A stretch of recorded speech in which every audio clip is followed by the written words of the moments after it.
Audio Jungle. Audio Jungle. सबसे पहले तो आप लोग का स्वागत है। और आज आरोप भवन में जनजातीय सुरक्षा मंच के क्षेत्रीय संयोजक, जिला संयोजक और मीडिया प्रभारी सभी लोग, तमाम लोग हम लोग मौजूद हैं। और आज का प्रेस वार्ता का विषय है धर्मांतरण, डिलिस्टिंग और इस चुनाव में ऐसे लोगों को जो धर्मांतरित हो चुके लोगों को टिकट ना दे, विभिन्न तरह के 14 पॉइंट इसमें दर्शाए गए। वो सारे विषय को हम लोग बारी बारी से बोलेंगे।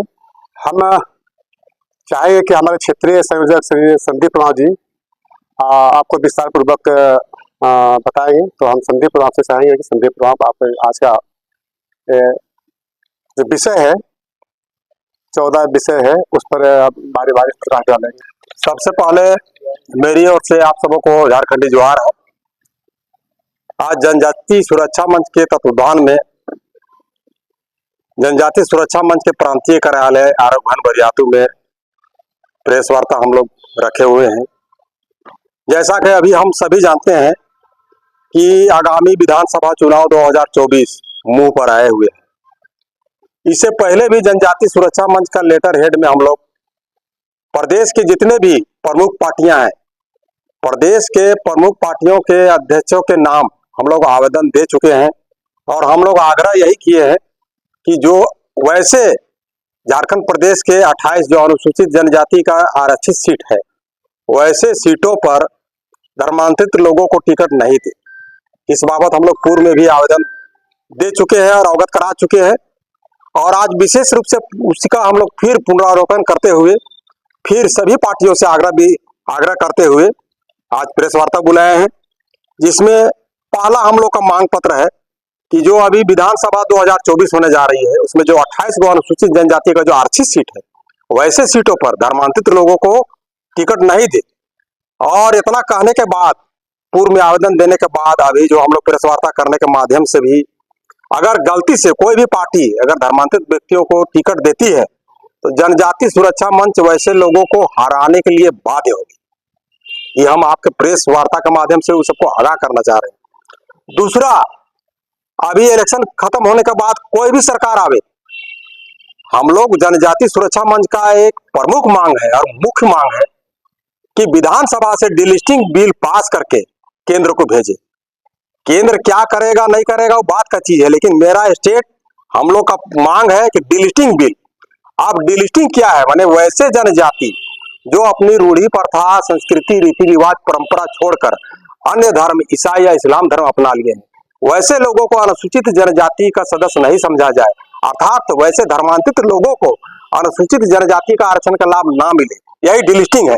तो हम लोग का दूसरा मांग है कि डिलिस्टिंग बिल विधानसभा से पास करके केंद्र भेजा जाए। तीसरा जो है, हम लोग का बहुत दिन से केंद्र सरकार 1996 में पेशा एक कानून बना के सब स्टेट को दे दिया कि अपने अपने स्टेट में आप लोग पेशा कानून लागू कीजिए। और चूंकि झारखंड प्रदेश 5वें अनुसूचित क्षेत्र में आता है, इसीलिए हम लोग पेशा कानून जो आज तक लागू नहीं हुआ है, सरकार किसी का भी रहे, हम उस पर नहीं जा रहे हैं, लेकिन मेरा मांग है कि जैसे ही सरकार का गठन हो, किसका भी बने, वो झारखंड प्रदेश में पेशा कानून सख्ती से लागू करे। चौथा मांग है जो हम लोग का बहुत महत्वपूर्ण है, जो अभी वर्तमान समय में जाति प्रमाण पत्र निर्गत हो रही है, उस जाति प्रमाण पत्र में केवल पिता का नाम अंकित हो रहा है। हम लोगों का मांग है कि जो अभी वर्तमान समय में जाति प्रमाण पत्र बन रहा है, उसमें पिता के नाम के साथ साथ पति का नाम होना अनिवार्य हो या सुनिश्चित हो। तो आने वाले दिनों में जिसकी भी सरकार बने, वो कैबिनेट से एक चिट्ठी निकाल के ये क्लियर करे कि जो भी जाति प्रमाण पत्र बनेगा, पिता के नाम के साथ साथ पति का होना अनिवार्य हो। अगर यह कानून या कैबिनेट से यह नियम पास हो जाता है तो समझ लीजिए आधा से अधिक जो जनजातियों का, आदिवासियों का जो धर्मांतरण का खेल हो रहा है वो बंद हो जाएगा। जनजातियों का जो बेटी रोटी, नौकरी चाकरी, जमीन जगह सब छीना जा रहा है वो बंद हो जाएगा। क्योंकि जाति प्रमाण पत्र कहा है कि आदिवासी अगर अन्य पुरुष से शादी कर लिया, कहीं कहीं तो जबरदस्ती भी शादी कर लेता है, मजबूरन शादी करने के बाद उसको धर्मांतरण कराना पड़ता है, फिर वही जनजाति महिला का मायके से जाति प्रमाण पत्र बना के नौकरी चाकरी जमीन जगह फ्लैट सारा चीज ले रहे हैं। इतना ही नहीं, जो आपका 5वीं अनुसूचित संवैधानिक एकल पद है, मुखिया का है, प्रमुख का है, प्रधान का है, जिला परिषद अध्यक्ष का है। इतना ही नहीं, जो अभी आगामी जो विधानसभा इलेक्शन होने जा रहा है या लोकसभा होने जा रहा है, वैसे जो आरक्षित सीट है जनजातियों के लिए, वैसे सीटों का भी बचना लगभग माने खत्म होने के कगार में है। इसीलिए हम लोग बचाने का प्रयास कर रहे हैं, आगाह करने के काम कर रहे हैं कि कोई भी सरकार आवे तो आप जाति प्रमाण पत्र जो वर्तमान समय में निर्गत हो रही है, उस जाति प्रमाण पत्र में पिता के नाम के साथ साथ पति का नाम होना एकदम अनिवार्य कर दीजिए। 5वां हम लोग का मांग पत्र है, झारखंड प्रदेश जिस प्रकार भारत में अनुसूचित जनजाति आयोग का गठन हुआ है, उसी प्रकार हम चाहेंगे कि झारखंड प्रदेश में भी अनुसूचित जनजाति आयोग का गठन हो।